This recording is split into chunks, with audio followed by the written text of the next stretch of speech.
Please subscribe Tito Manny Vlog.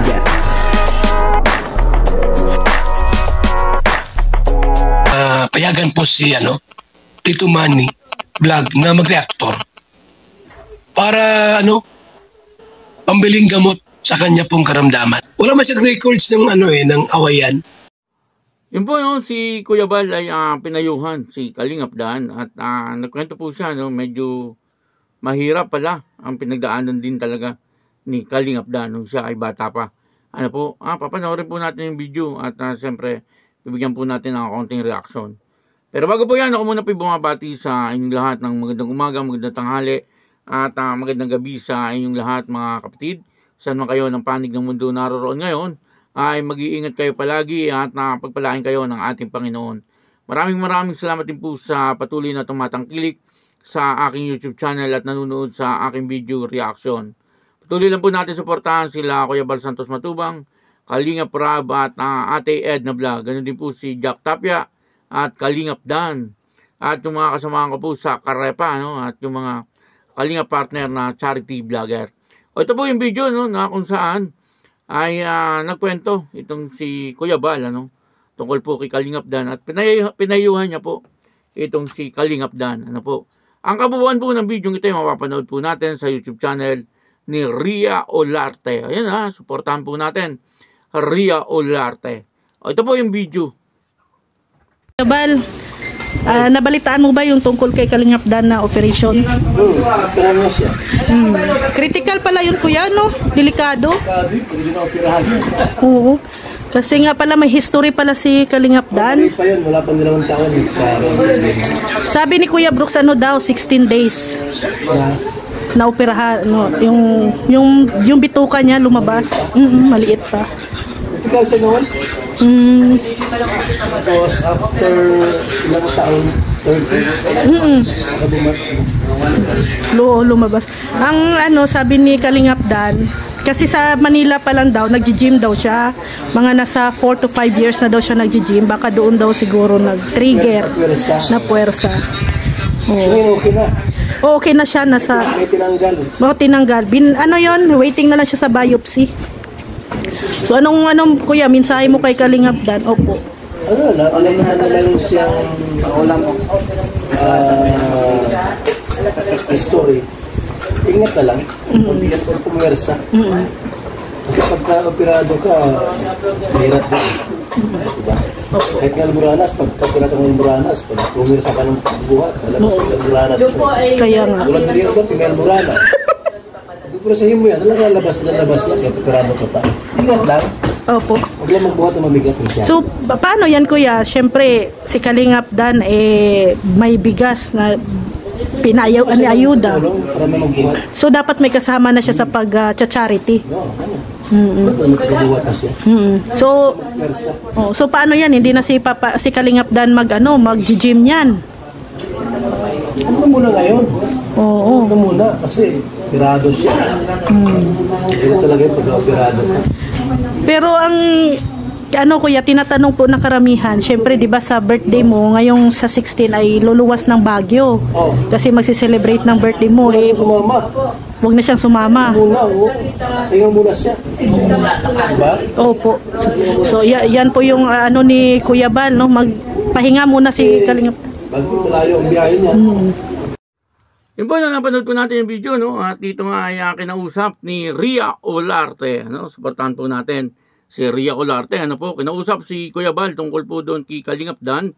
Tinanong niya po kung nabalitaan ni Kuya Bal ito pong operation na ginawa kay Kalingap Dan. At sabi naman po ni Kuya Bal, siyempre, ay oo nga daw po. At yun na nga, medyo delikado po pala.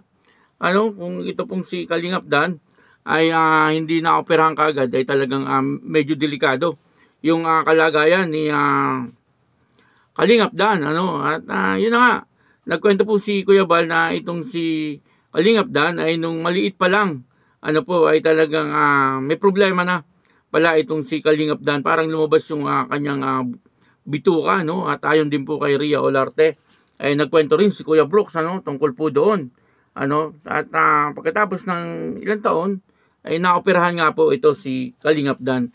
yun na nga po yung pinapakita ni Kalingap Dan, ano, yung una niyang tahi, ano, kasi yung nasa baba niya ay yun po ang pangalawa niyang tahi, ano po. At yun na, ano, pinayuhan po siya ni Kuya Bal na magpahinga muna po siya, ano, at hanggat maaari ay wag muna po siya mag-gym, ano, kasi medyo delikado pa po sa kalagayan niya, ano po. At sabi ni Kuya Bal ay wag muna sumama sa Baguio, ano po, hanggat maaari ay magpahinga muna po talaga daw itong si Kalingap Dan, ano. At dito ay mahirap din po pala ang pinagdaanan ni Kalingap Dan, ano, nung siya ay bata pa, no.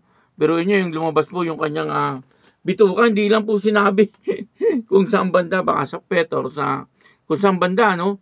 Hindi po sinabi, no. At medyo critical nga daw po ang kalagayan, no, ni Kalingap Dan.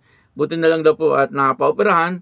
At ngayon, nung medyo nagkakaedad na rin po siya, no? Ngayon, ilang taon na ba si Kalingap Dan? Siguro ay 30 years old, ano? At nag-umpisa po pala sa mag-gym ay siguro mga 25 years old kasi 5 taon na 5 taon na daw po itong nag-gym at doon daw po dahil po sa kanyang pag-gym ay muling naging aktibo, no? Yung kanyang sakit na yon, ano po. At buti na lang ay nakapagpa-opera po siya kagad, ano? Kasi kung hindi siya nakapagpa-check up ay medyo critical, ano, yung kanyang kalagayan, ano po. Kaya maganda yung desisyon ni Kalingap Dan na siya ay magpa-check up, ano po. At yun na nga, no? At sinabi po ng doktor na kailangan ay maoperahan po siya kaagad, ano po. At ngayon naman ay ayos na po si Kalingap Dan at successful na ang operation na ginawa po sa kanya, no. Ang tangi po nating magagawa siyempre ay ipag-pray po natin si Kalingap Dan na maging maayos po yung kanyang kalagayan. Ibig sabihin ay mabilis po na bumalik yung kanyang kalakasan, ano po. Nang sa ganon ay siyempre mabisita niya po yung mga beneficiary niya, ano po. At siyempre marami po talagang naghihintay po sa kanya, ano. Sabi nga po ni Joy Diwata ay magpalakas na siya kasi maraming naghihintay sa kanya, ano. At sabi nga po ni Kalingap Dan ay kung sino yung naghihintay, ano. Siyempre ay isa na po doon si Joy Diwata, ano. At na manumbalik yung kalakasan ni Kalingap Dan, ano. Pero sa ngayon, sa nakikita ko ay maayos naman na po si Kalingap Dan, ano. Talagang konti pang pahinga at siyempre sariwa pa po yung kanyang sugat. Dapat ay matuyo po yun, yung kanyang sugat, ano po. Kasi bagamat ay tuyo na sa ibabaw pero sa loob ay sariwa pa. Medyo delikado po yun, ano. Kasi mamaya mapagod po siya or makalimutan niya, bigla siya makapagbuhat ng mabigat, ay napakadelikado po para sa kanya, ano. Kaya kailangan hanggat maaari sa bahay muna po siya at magpahinga muna, ano. Tama po yun sabi ni Kuya Bal na siya ay magpahinga muna, ano po. At talagang yun po ang kinakailangan, ano. Hanggat maaari wag muna po siyang sumama kung saan, ano, katulad po doon sa Baguio, ano. Hanggat maaari kung hindi po niya kaya talaga o kaya naman kahit kaya po niya, kung kinakailangan na wag muna po siyang sumama, wag muna, ano. Alang-alang po sa kanyang kalusugan, ano po. At siyempre si Joy Diwata ay naandyan lang naman, ano po. At anytime naman pwede po siyang puntahan ni Joy Diwata, ano. Lalo na po kung libre ang oras ni Joy Diwata at kailangan puntahan si Kalingap Dan, ay siguro naman ay si Joy Diwata ay willing naman siya na alagaan etong si Kalingap Dan, ano. Upang sa gano'n ay madali ang pagpapagaling ni Kalingap Dan. Iba po kasi kapag ang nag-aalaga ay yung inspirasyon mo, ano. Di po ba sabi ni Kalingap Dan, kaya po siya inspired sa pagtulong, ano, at sa pagpapagawa ng bahay doon sa mga taong nangangailangan ay dahil nga po ang inspirasyon niya ay walang iba kundi si Joy Diwata. Kaya yun, ano. Maraming salamat po sa inyong lahat.